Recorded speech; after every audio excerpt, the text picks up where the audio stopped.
그러므로 형제들아, 내가 하나님의 모든 자비하심으로 너희를 권하노니 너희 몸을 하나님이 기뻐하시는 거룩한 산 제물로 드리라.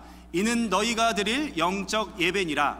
너희는 이 세대를 본받지 말고 오직 마음을 새롭게 함으로 변화를 받아 하나님의 선하시고 기뻐하시고 온전하신 뜻이 무엇인지 분별하도록 하라. 아멘.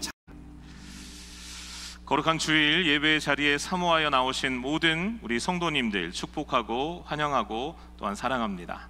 이번 주에 여러분 또 더워진다고 합니다. 더운 여름철에 건강 특별히 또 유의하시기를 바랍니다. 이 여름에 우리 여름의 안식 시리즈로 계속 말씀을 나누고 있습니다. 지난주 제목 기억나십니까? 날아가는 거, 그런 얘기 들으신 것 같죠? 독수리 얘기 잠깐 들으신 거 기억나시죠? 쉼의 절정에서 비상하라라는 제목으로 은혜를 나누었습니다. 지난 한 주 하나님 앙망하면서 여러분 잘 비상하셨습니까? 아멘.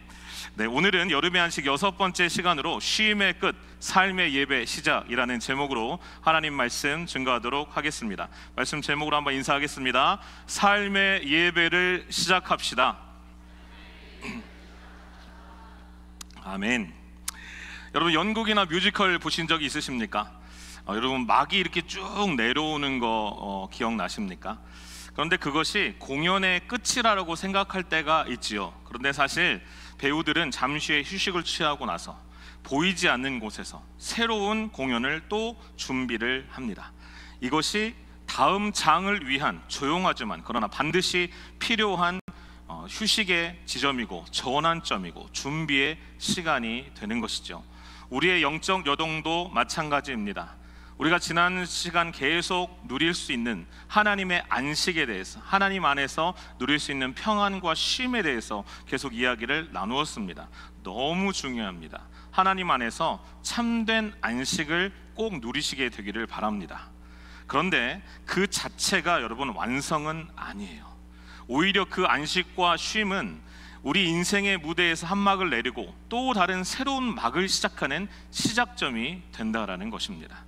하나님께서 우리에게 허락하시니 안식의 시간을 잘 누리는 것 중요하지만 결코 종착역은 아니다라는 것을 우리는 알아야 합니다.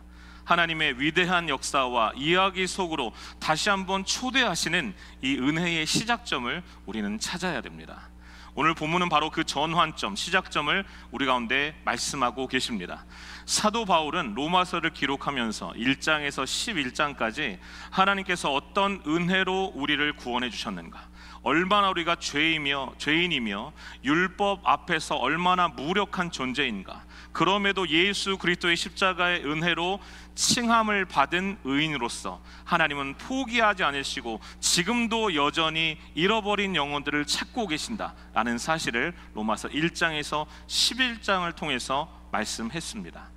그리고 나서 오늘 12장에서 그러므로 라는 강력한 전환점을 말씀하고 있는데요, 11장까지는 왜 우리가 하나님 앞에 헌신해야 하는가, 어떤 이유로 우리가 구원을 받았는가에 대한 내용이었다면 이제 삶에서 어떻게 적용할 것인가를 12장부터 말씀하고 있다라는 것입니다. 오늘 말씀을 통해 이제 매일의 삶에서의 예배가 회복되는 우리 모두가 되시기를 주님의 이름으로 축원드립니다. 첫 번째, 헌신의 기초는 바로 하나님의 자비하심이십니다. 우리 로마서 12장 1절 전반전, 우리 전발절 다 같이 읽겠습니다. 그러므로 형제들아, 내가 하나님의 모든 자비하심으로 너희를 권하노니. 아멘. 그러므로라고 시작합니다. 단순한 접속사처럼 보이지만 그렇지 않습니다. 마치 우리가 GPS를 켜고 이렇게 운전을 하잖아요. 그럴 때 경유지에 도착했습니다. 이제 다음 목적지로 향하십시오 라고 안내하는 것과 같습니다. 지난주 우리가 경험한 쉼의 절정을 다시 한번 생각해 볼까요? 여호와를 앙망할 때, 하나님을 앙망할 때 독수리의 날개처럼 같은 새 힘을 주신다라고 약속해 주셨습니다. 그런데 그 쉼은 과연 어디서 비롯된 것인가? 오늘 말씀에 의하면 모든 하나님의 자비하심에서 비롯되었다라고 말씀합니다. 자비하심이라는 이 단어는요, 그냥 동정하다라는 뜻을 넘어섭니다. 절망적인 상황에 있는 사람을 보고 마음 깊은 곳에서 우러나오는 긍휼과 그리고 그 긍휼이 실제적인 행동으로 드러나는 것을 포함하는 단어입니다. 제가 예레미야애가 3장 22절부터 23절 읽어드리겠습니다. 여호와의 인자와 긍휼이 무궁하심으로 우리가 진멸되지 아니함이니이다. 이것들이 아침마다 새로우니 주의 성실하심이 크시도소이다. 아멘. 주님의 인자하심과 긍휼이 크셔서 우리를 진멸되지 않도록 보호해 주신다는 적극적인 행동의 약속인 것이죠. 우리가 죄로 인해 영적으로 죽었을 때 하나님 우리를 그냥 두시지 않으셨습니다. 하나님께서는 유일한 독생자 예수 그리스도를 우리를 살리기 위해서 보내주셨습니다. 그리고 우리가 절망과 두려움에 지쳐 있을 때 하나님은 안식과 새 힘을 날마다 공급해 주십니다. 우리는 오늘 사도 바울이 말한 이 자비하심 중에 앞에 단어에 또 주목해야 됩니다. 모든 자비하심, 이 단어가 참 중요합니다. 하나님의 자비는 부분적이지 않습니다. 하나님의 자비는 우리의 과거와 현재와 미래를 모두 덮는 자비하심이십니다. 우리가 아까 찬양했잖아요.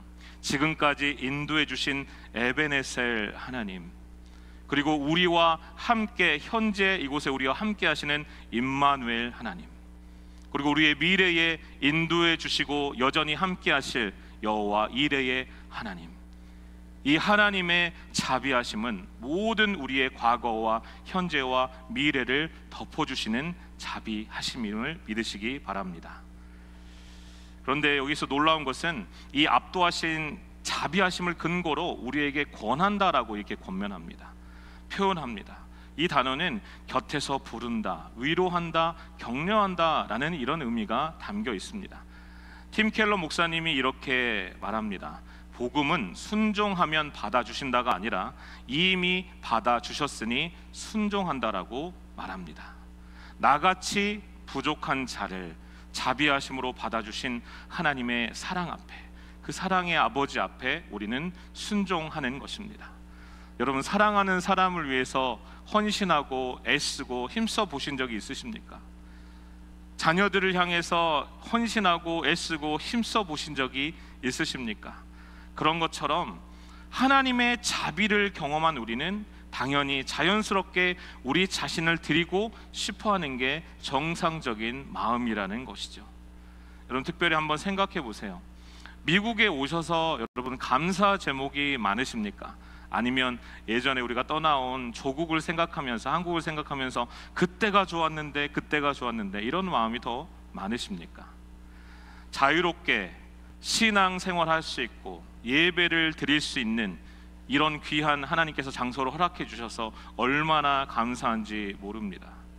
이민 와서 우리 자녀들이 사실 한국보다 더 나은 교육의 기회를 얻게 하신 것도 하나님의 자비하심입니다. 복음을 이 땅에, 그리고 우리 올레이션스 교회 정말 이름 그대로 세계 열방을 향해 전할 수 있는 이 비전과 사명을 주신 것도 하나님의 은혜입니다. 이것이 바로 하나님의 자비하심을 통한 하나님의 은혜라는 사실을 여러분 기억하시게 되기를 바랍니다. 그 은혜가 너무 크고 깊어서, 그 하나님의 자비하심에 너무 감격하고 감사해서 이제 우리가 가만히 있을 수 없기에 받은 사랑에 감격하여서 다시 한번 사랑으로 응답하고 싶어하는 그 마음이 바로 삶의 예배의 시작점이 되는 것입니다. 하나님의 자비하심으로 헌신의 자리, 예배의 자리의 시작을 함께 나아가는, 시작하는 우리 모두가 되시기를 바랍니다. 두 번째, 헌신의 주체는 바로 나라는 것입니다. 우리의 입술로 스스로에게 고백할까요? 헌신의 주체는 바로 나입니다. 로마서 12장 1절 하반절 다 같이 읽겠습니다. 너희 몸을 하나님이 기뻐하시는 거룩한 산 제물로 드리라. 이는 너희가 드릴 영적 예배니라. 아멘. 이제 사도 바울은 구체적으로 그럼 무엇을 하나님께 드려야 되는가를 말씀하고 있습니다. 그런데 헌신의 주체가 다른 어떤 것도 아니라 바로 우리의 몸이라는 거예요. 즉 나 자신이라는 것입니다. 여기서 몸이라는 단어는 그냥 육체만을 의미하지 않습니다. 이 단어는 우리의 전 존재, 우리의 생각과 의지와 마음과 시간과 재능과 관계와 소유와 우리의 모든 전인격적인 삶의 영역을 포괄합니다. 즉 우리의 삶 전체를 하나님께 드려야 된다라는 것이죠. 고린도전서 6장 19절 20절이 이를 분명히 나타내는데요. 제가 읽겠습니다. 너희 몸은 너희가 하나님께로부터 받은 바 너희 가운데 계신 성령의 전인 줄을 알지 못하느냐. 너희는 너희 자신의 것이 아니라 값으로 산 것이 되었으니 그런즉 너희 몸으로 하나님께 영광을 돌리라. 아멘. 우리의 몸으로 이제 값을 치르고 사신 우리의 모든 것을 다하여서 하나님 앞에 온전히 드리라는 말씀이죠. 정말 혁명적인 말씀입니다. 여러분 구약 시대 때는요 특별한 장소, 예를 들어 성전에서 하나님의 영광이 임했고요. 그리고 특별한 사람, 제사장에게, 그리고 특별한 시간에, 그리고 특별한 제물을 통해서만 하나님께 나아갈 수가 있었습니다. 그런데 거룩하신 하나님과 이 죄 많은 인간 사이에 너무나 큰 간격이 있어서 인간의 힘과 능력으로는 도저히 건널 수가, 나아갈 수가 없었다라는 것이죠. 그리고 지성소와 성소 사이에는요 여러분 휘장이 가로막고 있었습니다. 그래서 하나님의 임재 앞에 아무나 함부로 절대 나아갈 수가 없었고요. 1년에 단 한 번 오직 대제사장만이 죄를 속죄하기 위해서, 대속하기 위해서 휘장을 지나서 지성소로 들어갈 수가 있었습니다. 그런데 예수님께서 십자가에서 자신을 완전하고 단번에 영원한 제물로 드리셨습니다. 그리고 그 거대한 휘장이 위에서 아래로 완전히 찢어졌다라고 마태복음 27장 51절에서 말씀합니다. 이 찢어진 휘장이 무엇을 의미하는가? 바로 하나님과 우리 사이에 가로막혔던 담, 즉 죄의 담이 허물어졌음을 선포하는 말씀입니다. 이제는 누구든지 예수 그리스도를 통해서 하나님 아버지께 직접 나아갈 수 있게 되었음을 보여주는 가장 감격스러운 것이 바로 이 휘장이라는 것입니다. 하나님께서는 예수님의 이 보혈의 공로로, 십자가의 공로로 모든 성도가 어떤 제약도 없이 모든 장소에서 어떤 시간이든지 내 삶 전체를 하나님께 드릴 수 있는 직접적인 은혜를 허락해 주신 것입니다. 우리 삶 전체가 예배의 초소, 곧 하나님의 임재의 성전이 되었다라는 것입니다. 아침에 일어나서 가족을 위해서 아침 식사를 준비하고, 우리 아버지들은 열심히 나가서 직장에서 비즈니스에서 땀 흘려 일하는 것, 또 이웃을 교회로 초대하고 친절하게 인사하는 것, 직장에 출근해서 성실하게 정직하게 운영하는 것, 아픈 환우들을 위해서 사랑과 선행을 베풀고, 또 주일학교 교사로, 성가대로, 찬양단으로 섬기는 이 모든 것들이 바로 하나님께 드리는 제물이 될 수 있다라는 것입니다. 즉 모든 삶이 하나님 앞에서 사는 예배자의 삶인 것입니다. 스프로울 목사님이 이 코람데오를 이렇게 설명했습니다. 코람데오란 하나님 앞에서, 하나님 아래에서 하나님께 영광을 위해 사는 것이다. 그렇습니다. 코람데오, 하나님 앞에서란 뜻이죠. 우리가 예배당 안에서 주일날 한번 2시간 예배 드릴 때만 하나님 앞에서 사는 것이 아니라 교회 밖에 나가서 일주일이 168시간입니다. 그러면 이 2시간을 제외한 166시간의 모든 삶의 시간도 하나님 앞에서 살아내야 된다는 것입니다. 월요일날 출근하면서도, 화요일날 회의하면서도, 수요일날 설거지를 하는 가운데, 목요일날 전화통화를 하는 가운데, 금요일날 운전할 때, 토요일의 모든 봉사도 하나님 앞에서 하나님께 드려지는 삶의 예배가 된다는 것입니다. 이것이 바로 본문에서 말하는 이 영적 예배의 지경이고 넓이가 되는 것입니다. 이제 우리가 산 제물이라는 표현에 한번 주목해 보도록 하겠습니다. 거룩한 산 제물. 여러분, 제물은 원래 죽은 것입니다. 그런데 산 제물이라는 말이 나옵니다. 물리적으로 우리가 죽어서 드리는 것이 아니라 내 중심적인 삶을 죽이고 하나님 중심의 삶을 사는 것을 말씀하는 내용입니다. 이걸 가장 잘 담고 있는 구절이 바로 갈라디아서 2장 20절인데요. 다 같이 읽겠습니다. 내가 그리스도와 함께 십자가에 못 박혔나니 그런즉 이제는 내가 사는 것이 아니요 오직 내 안에 그리스도께서 사시는 것이라. 이제 내가 육체 가운데 사는 것은 나를 사랑하사 나를 위하여 자기 자신을 버리신 하나님의 아들을 믿는 믿음 안에서 사는 것이라. 아멘, 아멘. 십자가에 못 박힌 사람은 죽은 사람입니다. 나의 옛 자아가 죽은 사람입니다. 이제 내가 사는 것은 내 안에 계신 예수 그리스도로 말미암아 사는, 덤으로 사는 인생인 것입니다. 그리고 이 재물은요, 거룩한 것이어야 합니다. 거룩하다라는 것은 많이 아시죠? 구별되다라는 뜻입니다. 그런데 오해할 때가 있습니다. 완전해야 된다. 그런데 거룩함은 완전함이 아니라 구별됨입니다. 구별됨. 세상의 목적과 같이하고 구별돼서 하나님의 목적과 영광을 위해 사용되어진다라는 의미인 것입니다. 구별되어서 직장에 다니고, 비즈니스도 세상과 구별되어서 하고, 가정생활도 구별되어서 하는 삶, 교회 봉사도 똑같이 세상과 같이 하지 아니하고 구별되이 거룩한 마음과 뜻과 행동으로 하는 것입니다. 여러분, 주일학교 선생님들과 세상의 교사들의 차이가 무엇인지 아십니까? 세상의 교사들은 커리큘럼에 따라서 아이들의 아카데미컬한 이런 부분만을 위해서 노력합니다. 그러나 주일학교, 교회 주일학교 교사들은 다릅니다. 이 아이가 예수님을 닮아갈 수 있도록 눈물 흘리며 기도하며 말씀을 통해 양육하는 사람이 바로 선생님들이고 주일학교 교사들인 것입니다. 그래서 아무나 교사가 될 수는 없습니다. 예수님의 마음으로 다음 세대를 위한 꿈과 소망과 희망을 품고 하는 사역이 바로 교사라는 것이지요. 이것이 바로 우리가 거룩하게 구별되어서 올려드릴 수 있는 귀한 재물의 또한 예인 것입니다. 또한 히브리서 13장 15절 16절에 이렇게 말씀합니다. 제가 읽겠습니다. 이러므로 우리는 예수로 말미암아 항상 찬송의 제사를 하나님께 드리자. 이는 그 이름을 증언하는 입술의 열매니라. 오직 선을 행함과 서로 나누어 주기를 잊지 말라. 하나님은 이 같은 제사를 기뻐하시느니라. 아멘. 여러분, 하나님이 기뻐하시는 제사는요, 찬양을 하는 삶이고요, 또한 선을 행하고 서로 나누어 주는, 하나님이 기뻐하신 뜻을 이웃에게 베푸는 삶을 주님은 기뻐하십니다. 생각해 보세요. 여러분, 이 주일 예배 가운데 하나님 앞에 온전히 드리러 예배 드려 나오신 여러분 정말 축복합니다. 이제 교회를 떠나셔서 나가셔서 삶의 자리로 이제 일주일에 166시간을 사시면서 여러분 어떻게 살아가고 계십니까?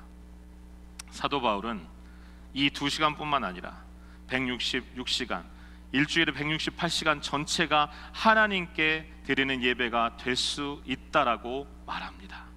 사랑하는 여러분, 온전한 예배의 시작을 매일마다 순간마다 반드시 경험하는 우리 모두가 되시기를 바랍니다. 마지막으로 헌신의 내용은 바로 나의 변화입니다. 우리 따라할까요? 헌신의 내용은 나의 변화입니다. 우리 2절 말씀 다 같이 읽겠습니다. 너희는 이 세대를 본받지 말고 오직 마음을 새롭게 함으로 변화를 받아 하나님의 선하시고 기뻐하시고 온전하신 뜻이 무엇인지 분별하도록 하라. 아멘. 이제 삶의 예배가 시작이 되었다면 그 예배의 구체적인 내용이 무엇인지를 설명합니다. 사도 바울은 이것을 바로 한마디로 변화라고 말합니다. 사도 바울은 먼저 이 세대를 본받지 말라라고 강력하게 권면하고 있습니다. 이 본받다라는 말은 외형을 따라하다, 틀에 맞추다라는 뜻입니다. 세상의 가치관과 세상의 문화에 우리가 틀에 껴 맞추듯이 살지 말라라는 뜻이고요, 이 세대는 하나님 없이 살아가는 이 세대를 의미합니다. 이 시대의 가치는 무엇입니까? 성공과 돈과 권력과 쾌락을 최우선순위로 여기는 세대입니다. 그러나 하나님은 분명히 말씀하십니다. 요한일서 2장 15절부터 17절 제가 읽겠습니다. 이 세상이나 세상에 있는 것들을 사랑하지 말라. 누구든지 세상을 사랑하면 아버지의 사랑이 그 안에 있지 아니하니라. 이는 세상에 있는 모든 것이 육신의 정욕과 안목의 정욕과 이생의 자랑이니 다 아버지께로부터 온 것이 아니요 세상으로부터 온 것이라. 이 세상도 그 정욕도 지나가되 오직 하나님의 뜻을 행하는 자는 영원히 거하느니라. 아멘. 그렇기 때문에 여러분, 우리는 하나님의 뜻을 바로 분별해야 하는 것입니다. 육신의 정욕과 이생의 자랑과 안목의 정욕과 이 많은 세상의 유혹들이 우리를 항상 정말 덮치고 유혹한다고 할지라도 하나님의 뜻을 분별하는 자가 온전히 새롭게 함으로 변화를 받을 수 있고 유지할 수 있다라는 것입니다. 어떻게 이렇게 살 수 있을까요? 우리의 의지로는 사실 불가능합니다. 여러분, 이 변화를 받다라는 이 말은 나비가 애벌레로 이렇게 변화하고 탈피하듯이 근본적인 변화를 의미하는데요, 이 단어는 수동태입니다. 이 단어가 쓰인 또 본문이 어디냐면 예수님께서 변화산에서 모습이 변형되었을 때 쓰여진 이런 단어가, 같은 단어가 쓰였습니다. 스스로 변화시키는 것이 아니라 하나님의 성령으로 우리를 변화시켜 주신다라는 의미가 됩니다. 우리 에베소서 4장 22절부터 24절 말씀 다 같이 읽겠습니다. 너희는 유혹의 욕심을 따라 썩어져가는 구습을 따르는 옛사람을 벗어버리고 오직 너희의 심령이 새롭게 되어 하나님을 따라 의와 진리의 거룩함으로 지으심을 받은 새 사람을 입으라. 아멘. 이것이 가능할 수 있는 유일한 근거는 바로 성령께서 우리 가운데 이 변화의 은혜를 주셔야 가능하다라는 사실입니다. 사랑하는 여러분, 하나님의 뜻을 어떻게 분별할 수 있을까요? 하나님의 뜻은요, 여러분, 항상 선하고 기뻐하고 온전하신 뜻입니다. 그리고 하나님의 뜻은 언제나 우리에게 최선의 뜻임을 믿으십니까? 하나님의 뜻을 분별하는 어떤 실제적인 길은 무엇일까? 먼저는 말씀 묵상의 자리를 우리는 절대 놓쳐서는 안 됩니다. 우리 시편 119편 105절 다 같이 읽겠습니다. 주의 말씀은 내 발의 등이요 내 길의 빛이니이다. 아멘. 말씀은요, 우리 가운데 비춰주는 등불이 되고 우리의 미래를 알려주시는 귀한 능력이 되고 원리가 되는 말씀입니다. 여러분, 어떤 결정 앞에서도, 어떤 문제 앞에서도 여러분 먼저 하나님의 말씀 앞에 반드시 나아가시게 되기를 바랍니다. 진리의 말씀을 온전히 붙잡는 경우에 여러분, 결정은 정말 쉬워지고요, 문제는 더 이상 문제가 되지 않는다라는 것입니다. 저는 지난 교회에서 15년 동안 부교육자 생활을 했습니다. 부교육자 생활을 참 오래 했습니다. 그러다 보니까 했던 사역 중에 참 많은 사역을 했지만 그 중에 하나가 주일 주보를 만드는 사역을 참 몇 년간 했거든요. 그러면 주일 주보를 만들면 이제 담임 목사님 설교를 제가 가장 먼저 교회에서 받게 됩니다. 그것을 잘 정돈하고 정리하고 문법이 맞는가, 또 이게 띄어쓰기가 맞는가, 이걸 검사해서 주보에 이제 실어서 성도님들이 보시기에 이제 쉽게 이렇게 하는 작업을 참 오랜 시간 했습니다.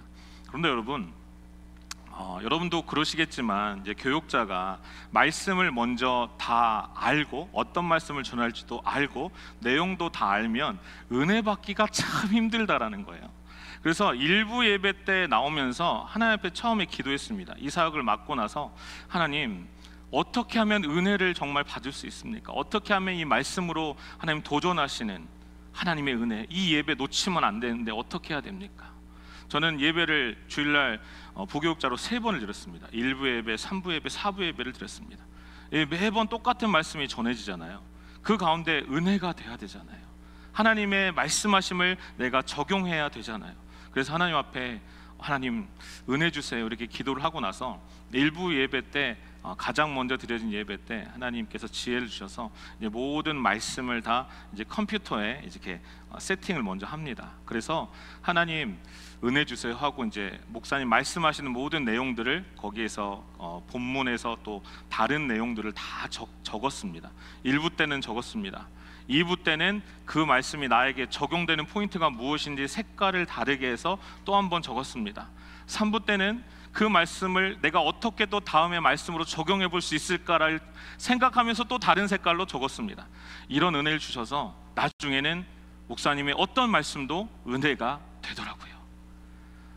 나중에는 이것이 정말 하나님께서 은혜 주셔서 이 말씀을 묵상할 때, 들을 때에 누가 어떤 교육자가 수요 예배든 평일 새벽 예배든 어떤 교육자가 말씀을 전하시더라도 하나님께서 이 말씀 가운데 단 한마디라도 저에게 주신 은혜를 발견하게 되었습니다.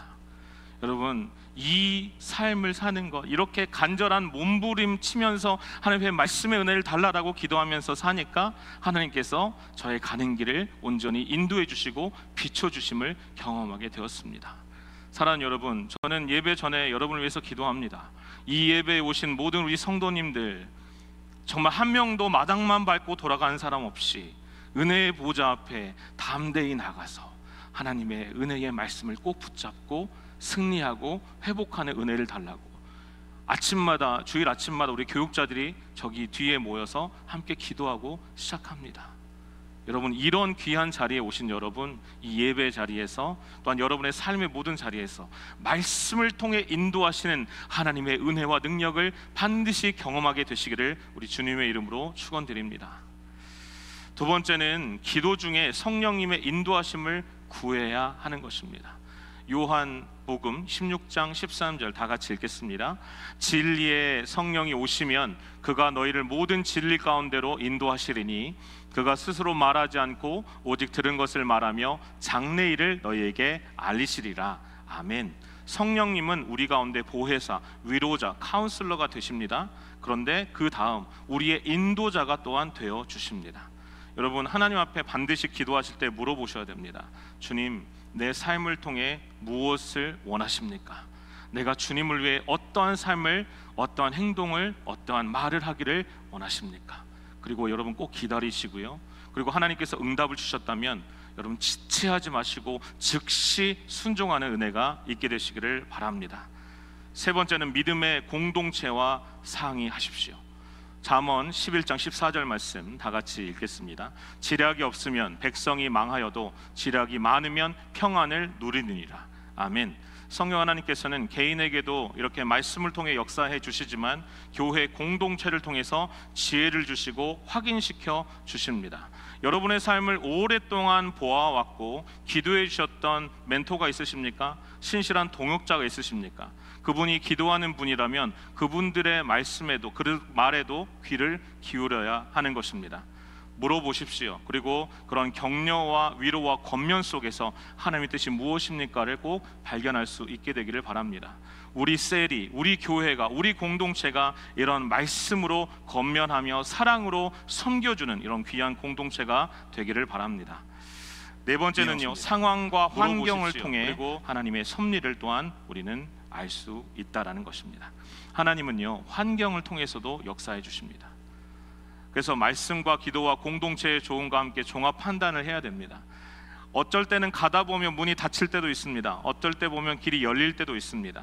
여러분, 문이 닫힌다 그러면 더 기도하고 방향을 수정할 수 있어야 되고요. 문이 열린다 그러면 겸손함으로 한 발자국을 내딛는 순종도 필요하다라는 것이죠. 그리고 여러분, 최종적으로 이 질문이 필요합니다. 두 가지인데요. 첫 번째, 이 선택과 이 헌신이, 이 예배가 하나님께 기쁨과 영광이 되고 있는가?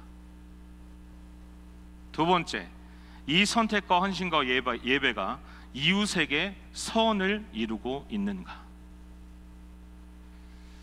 이 두 질문이 통과가 된다면 여러분, 그래도 하나님의 뜻에 더욱 근접한 것일 거라고 믿습니다. 이제 말씀을 정리합니다. 하나님께서 우리를 사랑하셔서 우리를 자비하심으로 안식이라는 선물을 주셨습니다. 그리고 그 회복과 안식을 넘어서 거기에서 멈춰 서 있는 삶이 아니라 이제는 삶의 예배로 시작하라라고 권면하고 계십니다. 주일 예배 드릴 때 2시간뿐만 아니라 진짜 밖에 나가서 비즈니스를 하고 직장에 다니고 학교에 다니고 가정에서 이 모든 순간에 일주일 168 모든 시간마다 하나님께 드리는 예배의 시간이 되라라고 말씀하십니다. 여러분, 이제 언제 도대체 쉴 수 있을까를 더 이상 고민하지 마시기 바랍니다. 어떻게 하나님 앞에 더 아름다운 삶의 예배를 드릴까를 기도하고 고민하시게 되길 바랍니다.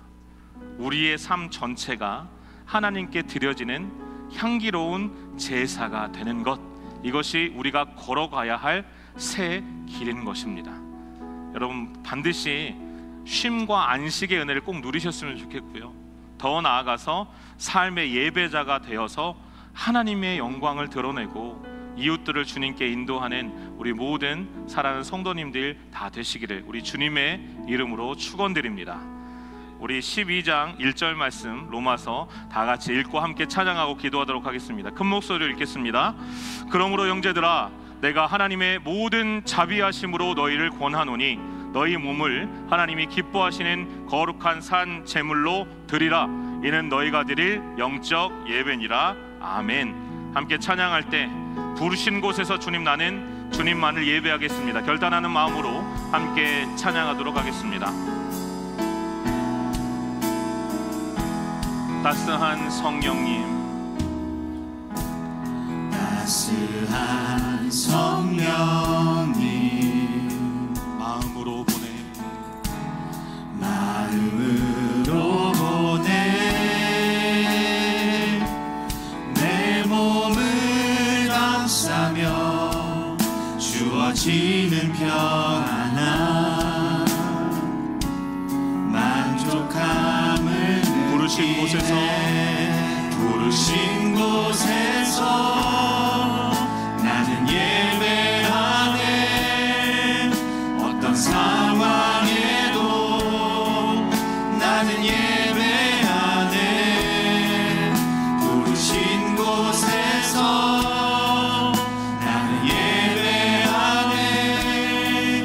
어떤 상황에도 나는 예배하네. 사랑과 진리의 빛을 봅니다. 사랑과 진리의 한 줄기 빛 보내. 내 몸을 감싸며, 내 몸을 감싸며 우리 주님이 평안함을 허락해 주어지는 평안함, 그 사랑을 부르신 곳에서, 부르신 곳에서 나는 예배하네. 어떤 상황에도 나는 예배할 것입니다. 어떤 상황에도 나는 예배하네. 부르신 곳에서 나는 주님을 예배하기 나는 결단합니다. 예배하네. 어떤 상황에도 나는 부르신 곳에서 나는 예배하기 결단합니다. 부르신 곳에서 나는 예배하네. 어떤 상황에도 나는 예배하네. 부르신 곳에서 나는 예배하네. 어떤 상황에도 나는 내가 걸어갈 때 길이 되고, 내가 걸어갈 때 길이 되고 살아갈 때 삶이 되는 그곳에서 주님만을 예배하네. 내가 걸어갈 때 길이 되고 살아갈 때 삶이 되는 그곳에서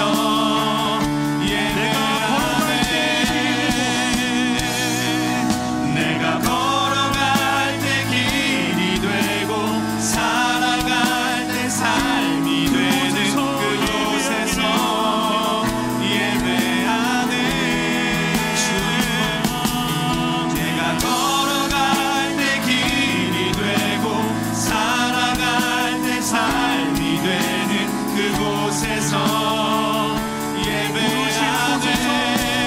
부르신 곳에서 나는 예배하네. 어떤 상황에도 나는 예배하네. 부르신 곳에서 나는 예배하네. 어떤 우리 다 같이 상황에도 일어나서 찬양합시다. 예배